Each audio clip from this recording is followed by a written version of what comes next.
Hi everyone and welcome back to term 4.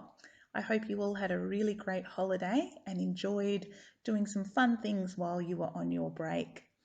We've got a new story for this week and it's a story that you might not have heard before. So it might have you asking yourself a few questions, and that's what good readers do. They ask themselves questions. So as we're reading today, you might be thinking to yourself, I wonder who, or I wonder what, I wonder when, I wonder why, or I wonder how. These are all good questions to be asking yourself as you're reading. And the reason for that is that if you're asking yourself questions as you're reading, then you're thinking about the story and you're understanding it better. If you're making your wonderings and thinking hard about the story, you're going to understand it a lot better than if you just read the words and listen along. To be successful today, you need to ask yourself some questions before we read the book, during the book, and after we finish reading the book. And I'm hoping that you will also be looking carefully at the pictures and the words as they're going to give you clues for answers to your wonderings.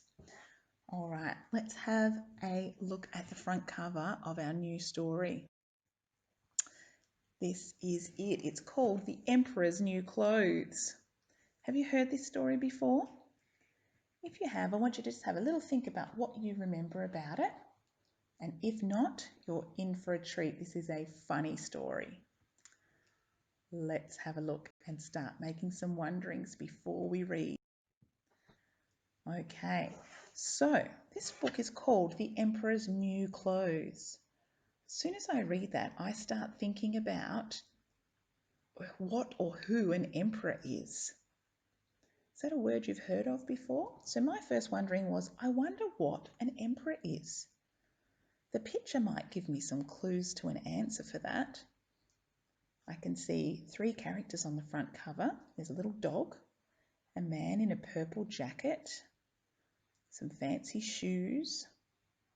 He's got a pair of scissors in his pocket. Maybe he's the person who's going to be making the new clothes with those scissors. And then there's another man who's not wearing any clothes at all. And on his head is something that looks a bit like a crown. So that's got me thinking maybe an emperor is kind of like a king, perhaps. My next question, or my next wondering, is why doesn't that man have any clothes on?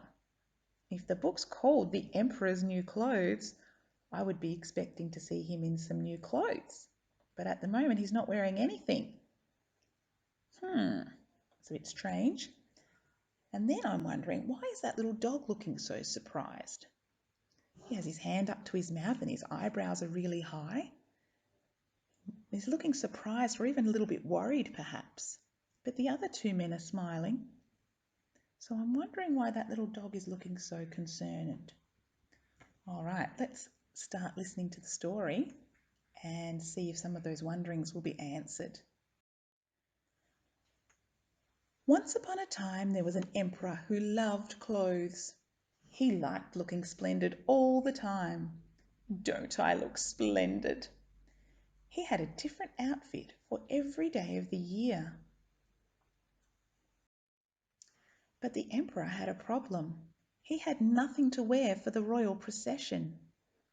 Won't any of your outfits do, your highness? Asked his servant Boris. No, said the emperor. I need a new outfit and I need one now. And remember, it has to be splendid. Boris sighed and set off to find the finest clothes makers in town. Wanted, splendid new outfit for the emperor. Clothes makers, apply here. No time wasters, please. Oh dear, it does look like he's got a couple of time wasters in the lineup of people who want this job. I think the man in the barrel, the man in the cow costume, the man in the flour sack. I don't think that's the kind of splendid clothes that the emperor might be after. He wasn't having much luck until a little round man and a long, thin man rushed up to him. They bowed with their bottoms in the air. "We are Slimus and Slick, at your service," they said. Boris took them to the Emperor. "We make magic clothes," Slimus told him. "Only clever people can see them. Stupid people can't." "Are they splendid?" asked the Emperor. "Very splendid," promised Slick. "But very expensive. We'll need pots and pots of money." "Take all the money you want," cried the Emperor. "Just make me those clothes." Okay, let's pause here now for some wonderings during our reading. So as we've been reading, I hope you've been having a think about the story and what's happening, what's going on with the characters as we're reading. So these were some wonderings I came up with. In a moment, I'd like you to pause the video here and I'd like you to have a go at writing down one or two wonderings that you have about this story so far. So these are the wonderings I'm having. I wonder about Slimus and Slick.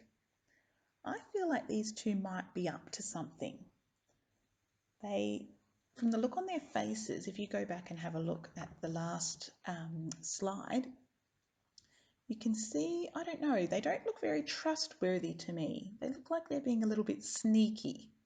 Have a good look at the expression on their faces. And that leads me to my next wondering about why Boris, the Emperor's servant, looks so worried. He's got his hand up to his mouth and his mouth is actually sort of turned down in sort of a worried expression. So I'm wondering if he might be a little bit suspicious of Slimus and Slick as well. So I'd like you to pause this video now and you can write down your wonderings either in your book or you can go to our Google Classroom and find today's activity assignment and you can record your wonderings in there too.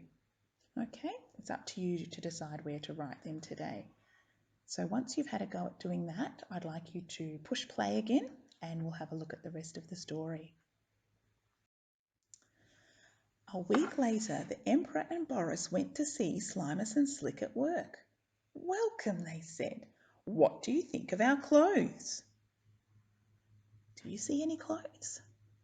"I see hooks and coat hangers. I don't see any clothes on them though." The Emperor gulped. Boris gulped. Neither of them could see a thing. But they didn't want to look stupid, so the Emperor said, "Splendid!" "Yes, really very splendid," said Boris. "Uh, most splendid," added the footman. "Here, have some more money." As soon as everyone had gone, Slimus and Slick laughed and laughed until their faces turned purple. I think we might have been right about our wondering with Slimus and Slick. Why do you think they're laughing so much? I hope that's a wondering you're having right now.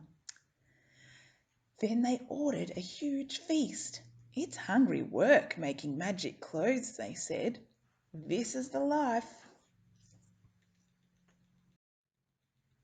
On the morning of the royal procession, the Emperor couldn't wait to put on his new clothes. "Here is your cloak," said Slimus. "It's as light as a feather." "Oh, your Highness," said Slick, "you look very handsome. Your clothes fit so well." That was the picture from the front cover, wasn't it? Where the little dog is looking so surprised. Do you think the little dog had a good reason for looking surprised now? The Emperor admired himself in the mirror. "Don't I look splendid?" "Yes, your Highness," gasped the footman, staring straight at the Emperor. "Yes, your Highness," said Boris, staring straight at the ceiling. He was trying not to look. "Open the palace gates," ordered the Emperor. "Let the royal procession begin." Oh dear, the little dog looks super worried now.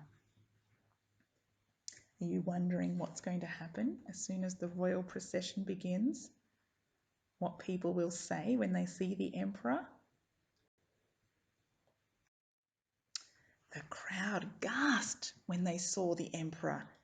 Everyone had heard that only clever people could see his clothes. "Aren't his clothes splendid?" they said. "Extraordinary! Fantastic! Simply superb! Splendiferous! Wonderful! Magnificent! Amazing!"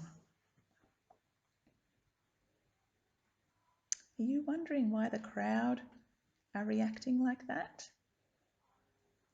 I wonder why they think the clothes look so amazing. Could it have something to do with them being worried that they might be seen as stupid or silly if they don't comment on his clothes? Let's keep reading. "Let me see him," called a small boy who was stuck at the back of the crowd. "Oh," said the boy, "the emperor's got no clothes on." Faster than a spreading fire, a whisper whizzed through the crowd. "The emperor's got no clothes on. The emperor's got no clothes on." The emperor heard their words. He looked down. "Oh no," he thought, "I'm naked." Then he blushed bright red. "But I can't stop now. This is the royal procession and I am the emperor." So he held his head high and walked on. The crowd clapped and cheered. They thought it was the most splendid royal procession ever. I hope you enjoyed that story. It had some funny parts, didn't it? So now that we've finished reading the story, you might still have some wonderings about that book. I know I do. I've written them here, but you can pause this clip in a minute and you can write your wonderings after you've read the book in your own writing book, or again, you can hop on our Google Classroom and you can record your answers there. So I'm wondering why the little boy was the only one who was honest, that the emperor had no clothes on. Why was it only the little boy that could be honest about that? And then I was wondering why everyone could see that the emperor was naked once the little boy had said it. Before they were, I guess, pretending that they could see the clothes. But once the little boy said that he wasn't, everyone agreed. And they could see that he hadn't got any splendid clothes on. And then that got me thinking, I wonder if there's a message in this story for us, something for us to think about that this story might have been trying to teach us. All right, so once you've written down your wonderings at the end of the story, that is the end of your reading session today, and now you can begin some of your independent reading. You might like to get on Epic and do some reading on there, or you can choose a book that you've got at home or that you borrowed from school before we left for home learning. All right, best of luck with that, everyone. I look forward to seeing your work that you do, and I'll see you tomorrow for another activity with our new story. Have a great day. Bye.